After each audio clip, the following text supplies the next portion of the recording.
AGA's allies and caregivers. You're listening to our podcast, The Rare Advocates, a caregiver-worthy and rare disease podcast brought to you by Aicardi Goutieres Syndrome Advocacy Association, where we update you with the latest news and conversations around Aicardi Goutieres and rare diseases. My name is Betty, producer and marketing director, but most importantly, you'll know I'm a mom of two little ones, and the youngest one, Noah, is diagnosed with Aicardi Goutieres Syndrome. Today, the story you're about to hear is very close to my heart, and I hope it helps you as much as it has helped me. And don't forget to join the conversation. We're now on all social media platforms. Be sure to leave a review and comment wherever you're listening to us from. We're thankful you're here, and we hope we can help you in this journey. In today's podcast, I invited a friend and also mom advocate, Ashley Matura, to join me. So I'm going to go ahead and invite her over to my screen. Hi, Ashley. How are you doing? Hi, Betty. I'm great. Thank you so much for having me today. Of course, I'm not going to hide to everyone that I've known you for probably about a year now, more or less. Yeah. hmm I think one of the most important things that I have in my life that's really helped me in my journey of becoming an Aicardi Goutieres syndrome mom is my community. And you are part of my community. I feel like I'm in a safe space asking you those really hard questions of the things that I don't know. So I'm really glad that you're going to share your experiences today. So I want to thank you for that. Of course, Betty, and you are part of my community as well. And I think it's always important that we acknowledge the people who, did a lot of hard work before us to continue to move everything forward. Yes.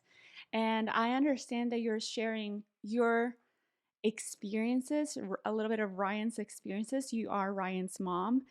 And so, if you don't mind just giving us a little brief background of you as a mom and just a little bit about Ryan so that the audience can get to know you a little bit better.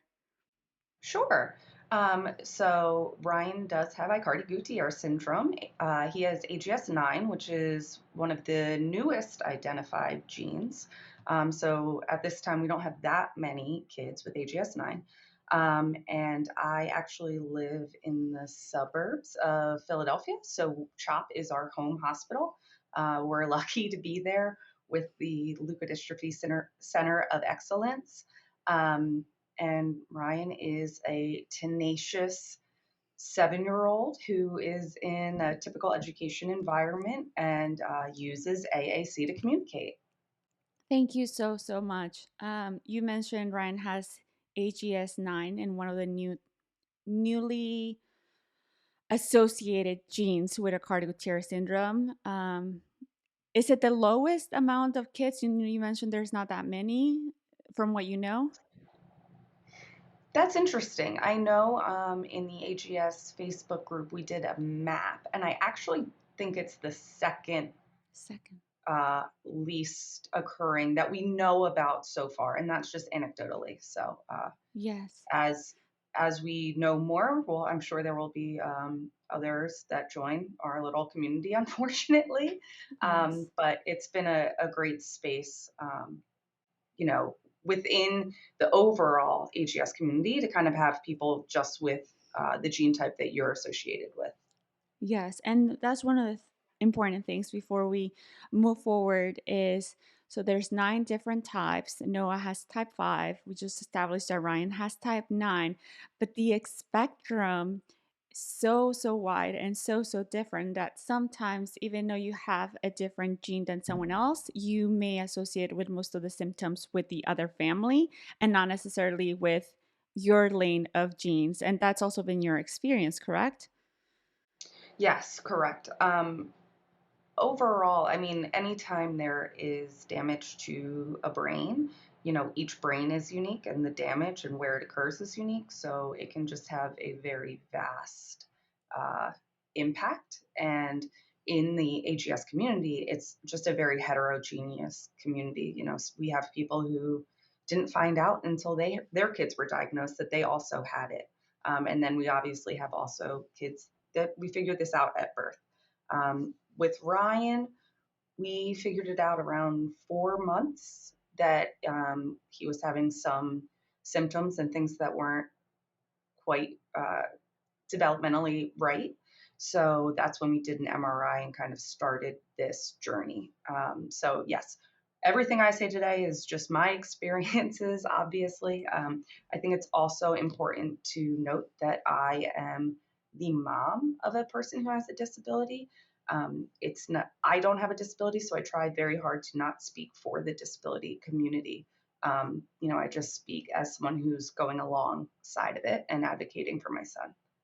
I'm so glad you're saying that because oftentimes when we're listening to this podcast, you know, we just want to use these resources and continue to apply everything that we're listening to, but we have to take in with a grain of salt and yes, use the resource, but remind ourselves that it all depends. Every kid is a little bit different. Every situation is different. Every state is different. So it's so good that you're reminding us, you're in Philadelphia and your main hospital is the Children's Hospital of Philadelphia. You refer to it as CHOP. So for those who forget, CHOP is the Children's Hospital of Philadelphia.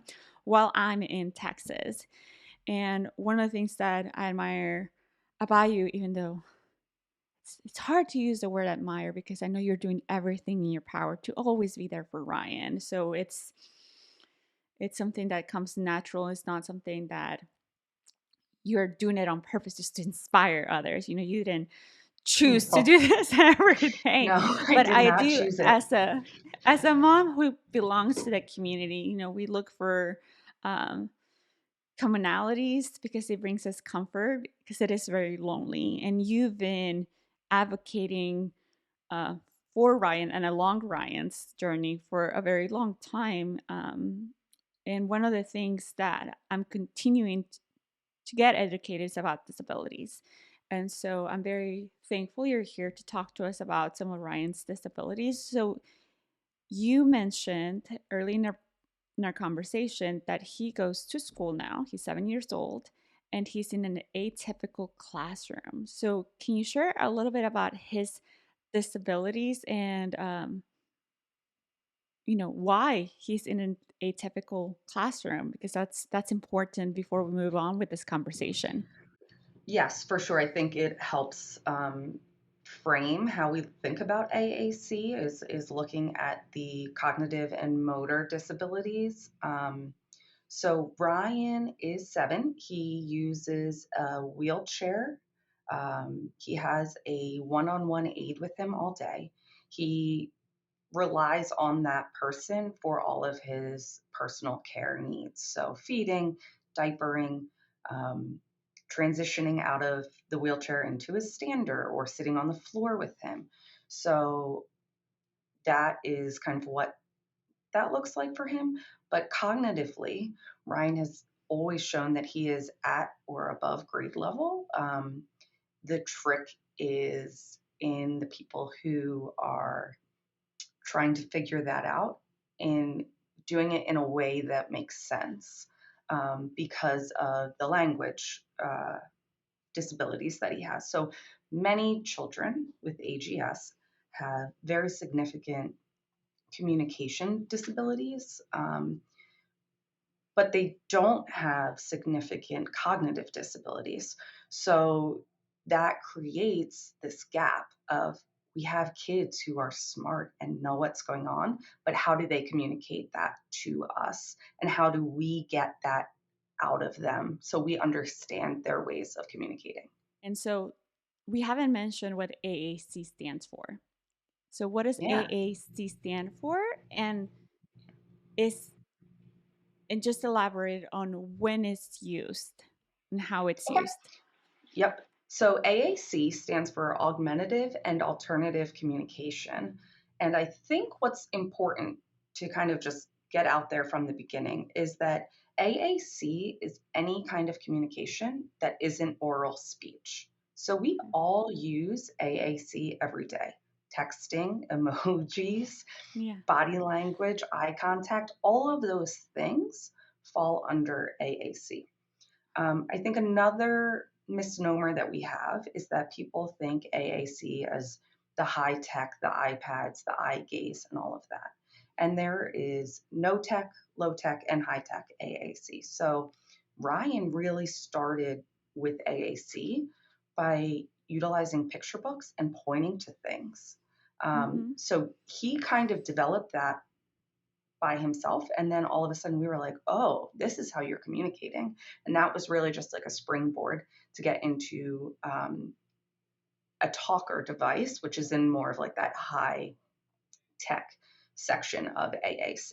Okay, so I love how you're explaining it because I had never considered texting or sending emojis or anything else as AAC. So I am so glad that you're sharing that because I think that's the foundation of it. Now, you mentioned another key factor that he started really early. You know, that's how he was, without him knowing, that's how he started expressing and communicating with you. So, how do we know when someone qualifies for an AAC? And I say the word qualifies because unfortunately, with all the equipment and resources that we have around the rare disease or syndrome world, it is a word that's thrown out so often. Well, you need to qualify, you need to fill out an application, you need to do so many things. And I think that's also kind of like scary because Noah has CVI, so he can't, his, his eye anatomy is, as far as we know, close to perfect, but his brain does not process what he sees. We know that he sees lights, and as he gets older, we're going to understand if it gets better or if it stays the same or if it gets worse. So I'm curious for educational purposes for my audience and as well for me, how do we know when someone qualifies for the quote unquote like the beginning of purposely using AAC for communication? Yeah, so I would say everyone qualifies all of the time in a perfect world, right? Because Okay. we all have the human right to communicate.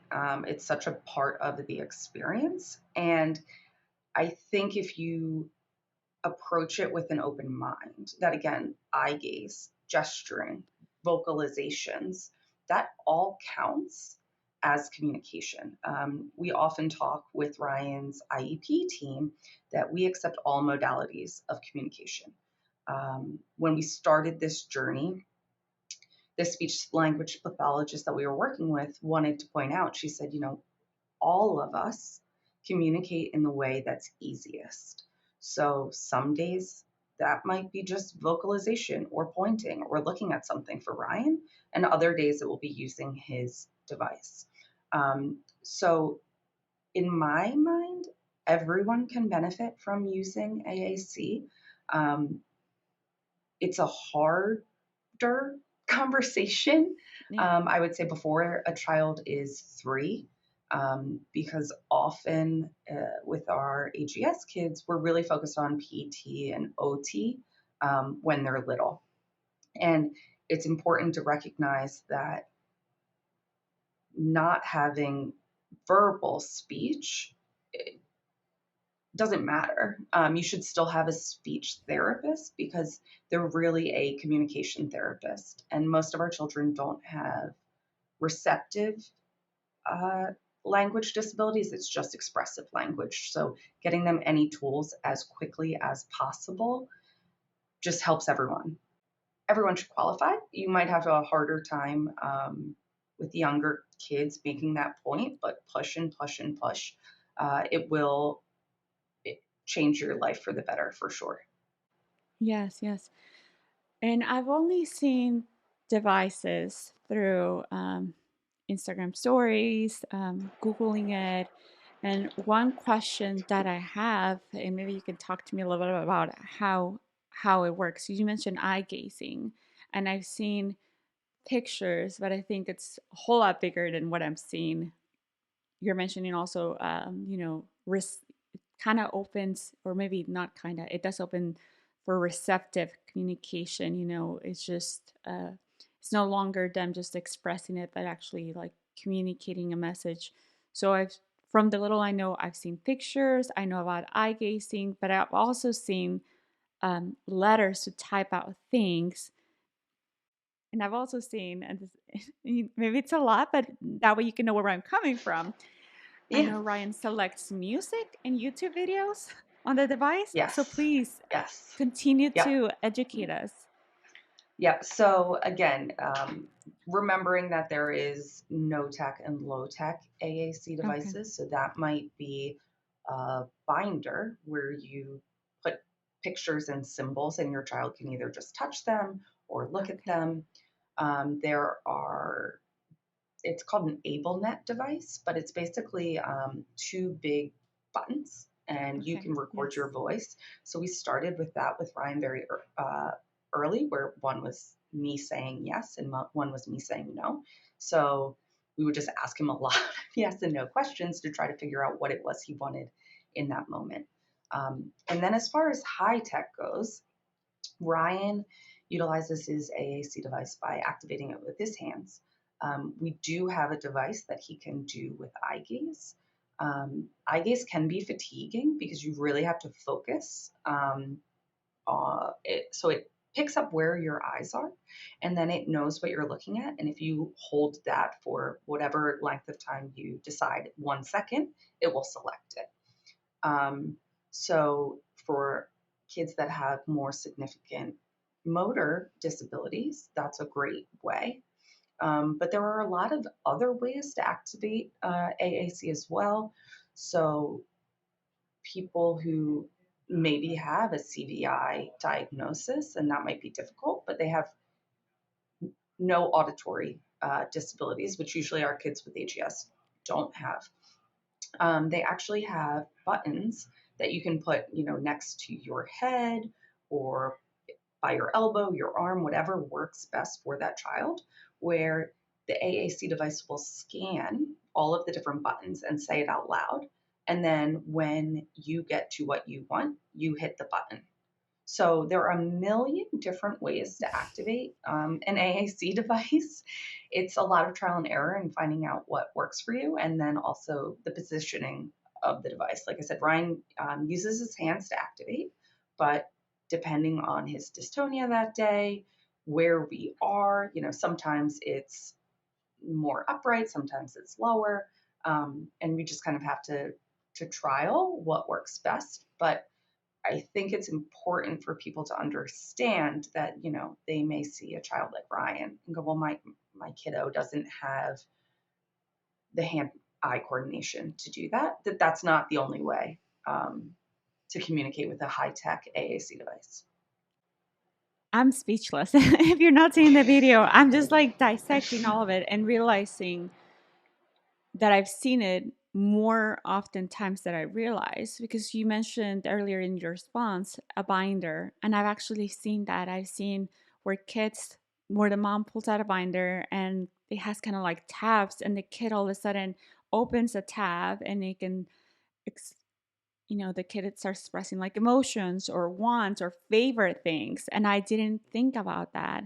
And then the button thing, we're actually waiting for Noah to get one, and I think ours is going to be like even simpler. Instead of yes or no, it's going to be just learning turning on a toy or something like that, or turning on Yep, lights. yep. And I Switch hadn't I activated hadn't thought toys. about Yeah, it. Switch activated toys. Yeah, so we're waiting for that, and I've been advocating for that for 6 months almost, I know. just to get that. And for those who don't know or are unfamiliar with the world, is a lot of these devices are not they're not affordable. They're not. They're No. special devices, and so if there's resources out there, in my opinion, and an avenue to get them, I'd rather really fight hard to get them the right way so that they're on his record, and then I can continuously progress, and hopefully they'll continue to recommend harder devices. Was that a very Yes. similar situation with Ryan? Yes. So a lot of the AAC apps nowadays you can just put on an iPad. Ryan accesses his device on an iPad. And when we were first approached after doing a AAC evaluation at CHOP, I said, okay, well, we can just buy him an iPad and buy the software. And the speech therapist was like, don't do that because it sets a little bit of a precedent with Mm, insurance. And then not only that, but insurance then doesn't have it in their back pocket that your child knows how to use the device. So you're going to go through that fight again. So, yes, sometimes it may be easier to just buy it yourself. But the better way is to advocate and go through insurance yeah. because then they're also on the hook for it. And when it's time to upgrade, and or you need a key guard, so a key guard goes over the iPad um, and makes it so you can only hit certain spots on the iPad. So Yeah. instead of dragging your hand against the iPad, which would activate a lot of things, it forces the child to kind of press within the buttons. So there's so many accessories that come with it um, that the best way to start is to go through, the resources around. An important thing to note, and I know I'm very lucky to be in the Philadelphia area, but Temple University by us has an adaptive technology lending library. So they Oh, will wow. send you a device to try. So that's how we first started with that yes, no, AbleNet button. Is they send it to us and they'll give it to you for like a month, um, so you can see what works because it's very difficult, obviously, to wait so long and fight so hard and then not know if your child can utilize it. So you really want to trial things as much as possible. I would say lean on your county's intermediate unit or the speech therapist that you have, anything like that, to kind of trial things first and then go through insurance. So, like I mentioned before, I'm not quite there yet. I'm still in the advocating, filling out the paperwork, sitting around and waiting for it and reminding people, hello, I'm waiting for it. So, I have not experienced seeing Noah using, I guess, more officially AAC. But how was it, if you don't mind sharing, that moment when you started seeing Ryan, maybe during that trial month where you were lent some equipment? How was it seeing? Ah, it, it's incredible. I think it's hard to overstate how much better life is when your child with disabilities can tell you what they want or what they need. And even if that's as silly as, I want to eat more goldfish, which is, what Ryan says about 30% of the time, probably with this stalker.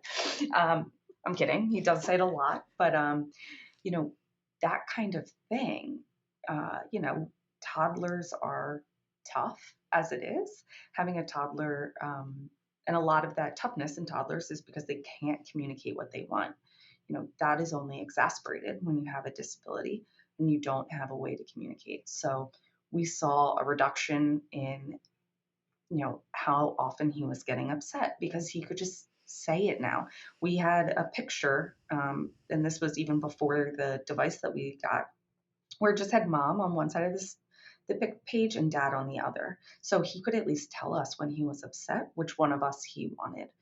So there's so many small things like that that just immediately made life easier for us, but also it just made it more fulfilling. I have a video of Ryan.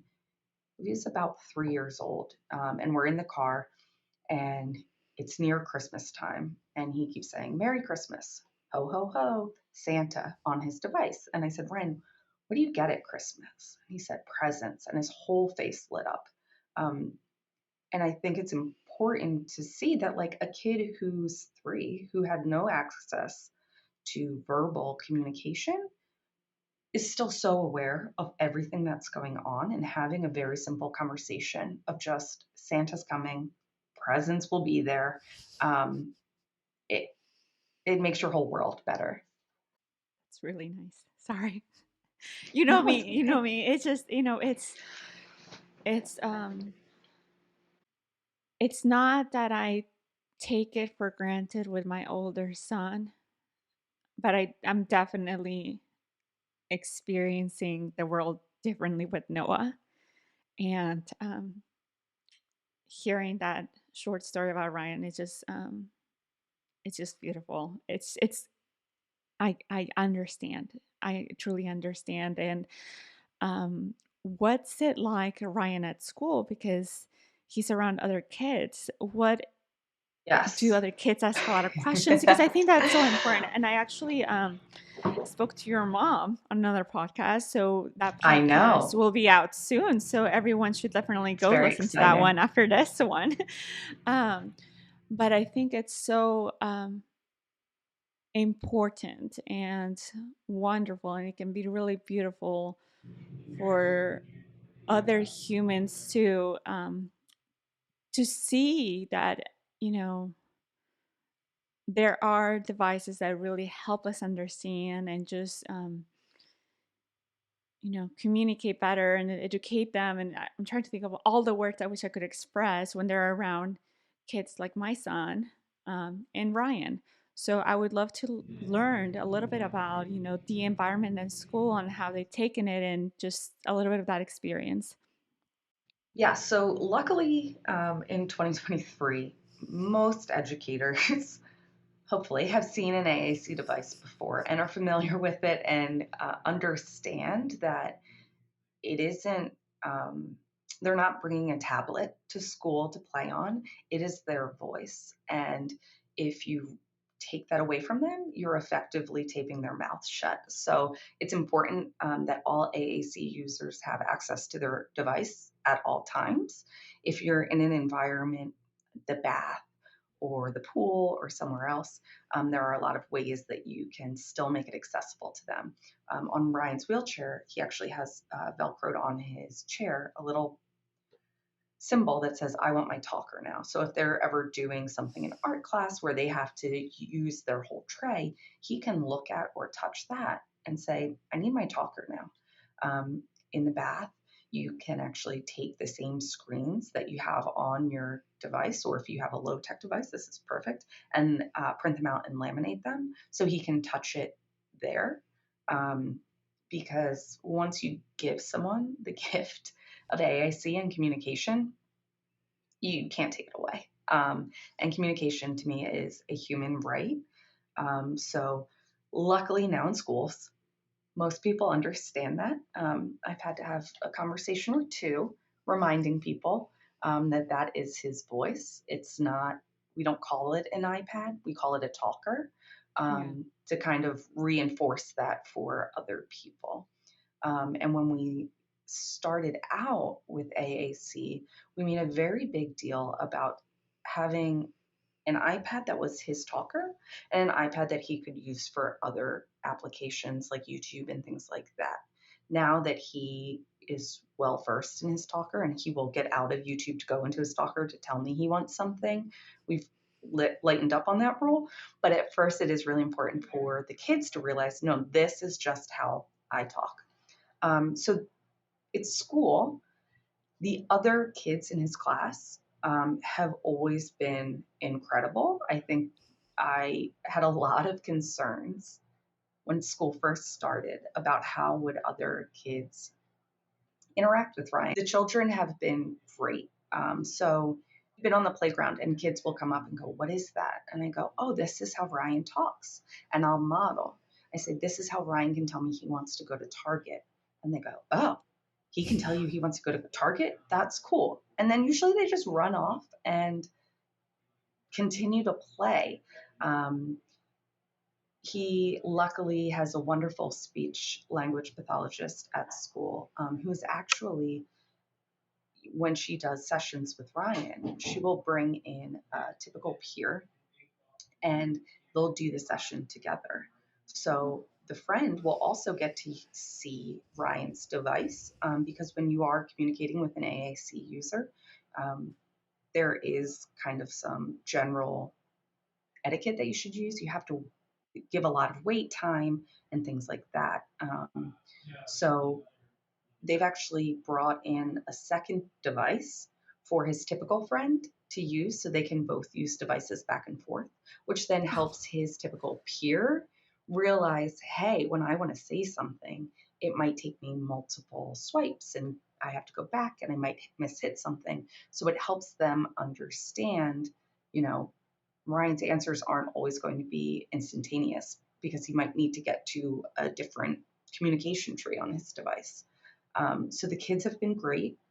Uh, they also like hitting the buttons and they like to see it.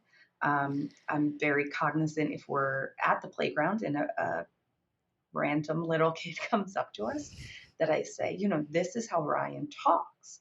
And if they want to see it, I'll ask Ryan and say, can I show this friend your device? And he'll give me a vocalization of yes or tell me yes. And we honor that. If he doesn't want to share that with someone, he doesn't have to. It is an extension of him.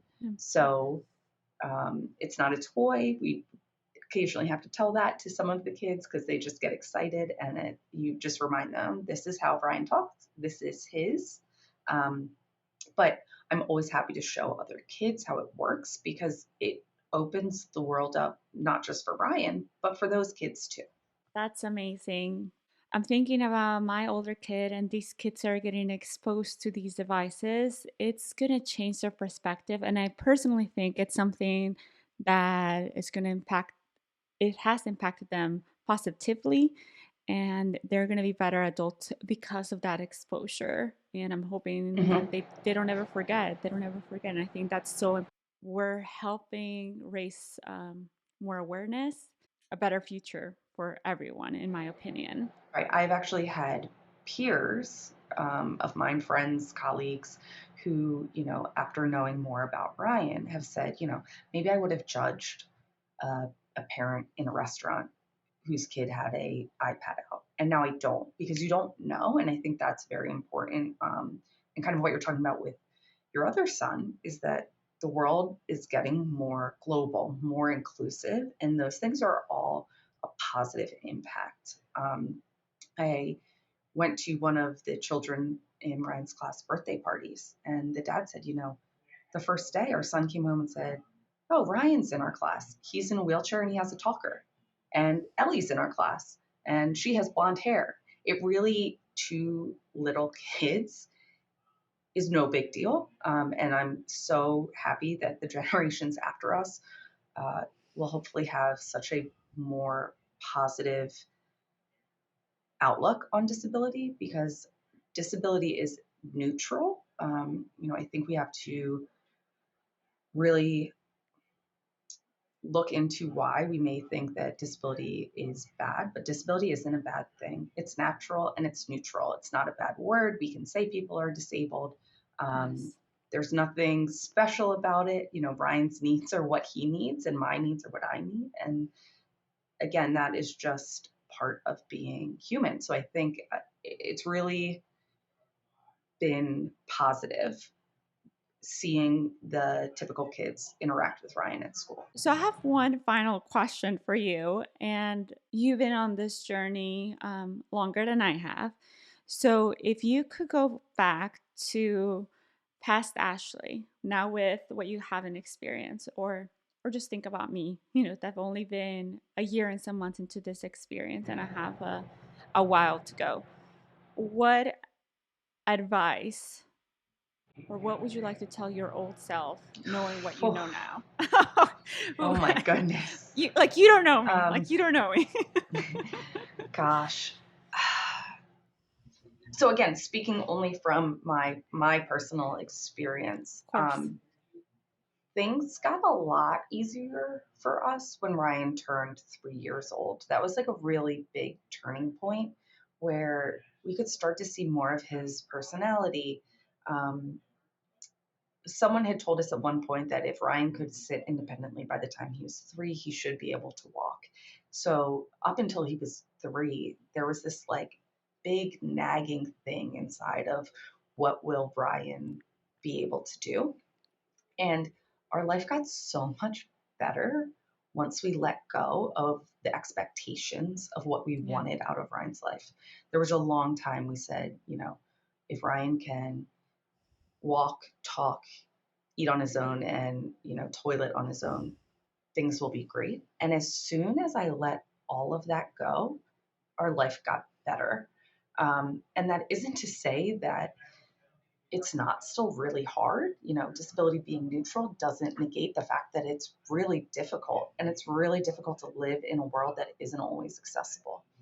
But once I just let go of that and could see Ryan's personality and that he is a kid that loves to get into trouble and watch the world burn. You know, he's constantly knocking things over and then laughing, and then he'll do it again.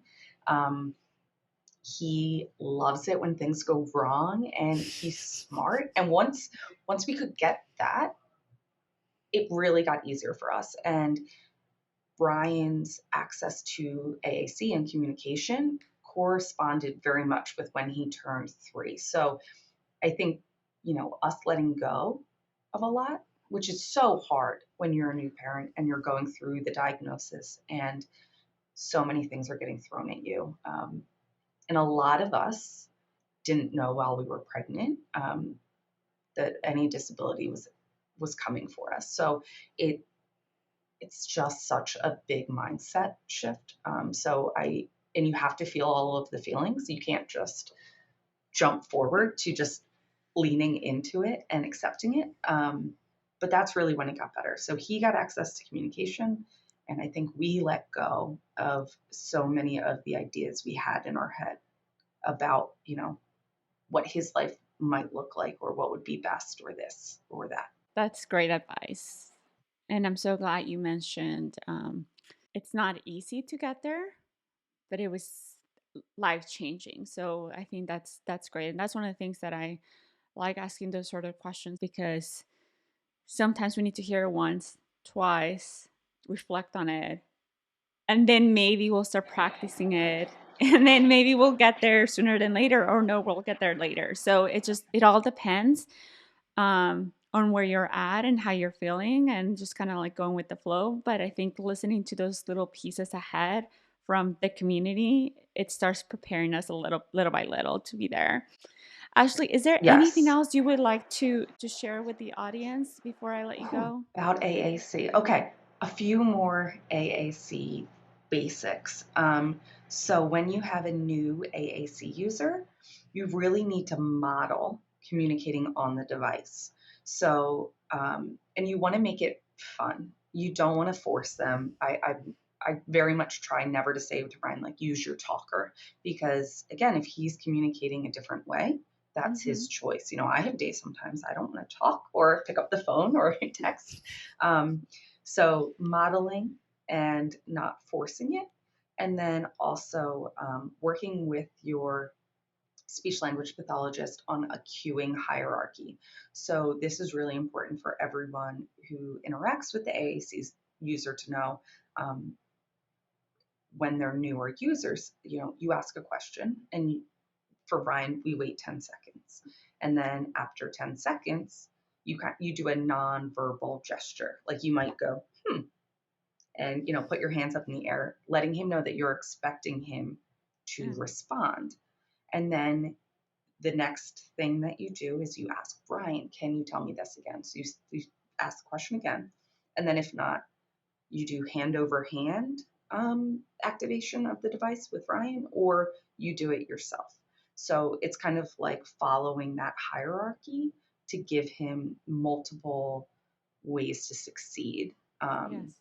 so it's important that people understand that. Again, the wait time is big, and as they get better, they get quicker, and technology is only ever improving. So I'm sure by the time Ryan is 16, he'll be able to use a lot of predictive text and typing and things like that, opposed to some of the buttons and phrases that we utilize now. Ashley, Yes, I am so thankful. It's a lot of information, even for me, I know. and being exposed to it but not knowing about it, which is very different. I think it's very different seeing it on a movie or an Instagram story than actually living it or Hmm. practicing it often enough. And and being educated about it. I think that's many different aspects of things. So I think this is a great first step and podcast to many people. I'm Yes. really happy to learn about this, and I need to continue to be honest with myself and expose myself. And it's such a great unknown that I think it's just important to say, I don't know. Can you please teach me? Yes, and I could talk about AAC for hours. It has just been such an additive piece to our life. AAC is for everyone, no matter what disabilities people in your life, your child may have. They can access AAC. You just sometimes need to be creative about what that looks like, and but they can do it, and it will be a huge benefit to everyone. So, Cool. Ashley, thank you so much for joining us in the podcast. I'm going to ask everyone in the audience who is listening, wherever you're listening to us from, if you have any additional questions for Ashley that you would like her to answer, maybe we can do a part 2 in the future. So do ask us questions, or maybe we can answer them through Instagram or something else. So please just let us know. Like Ashley says, she can talk about this for a very long time, but I think this is a A very great long time. part 1 to this. So thank you so much, Ashley. Thanks, Betty.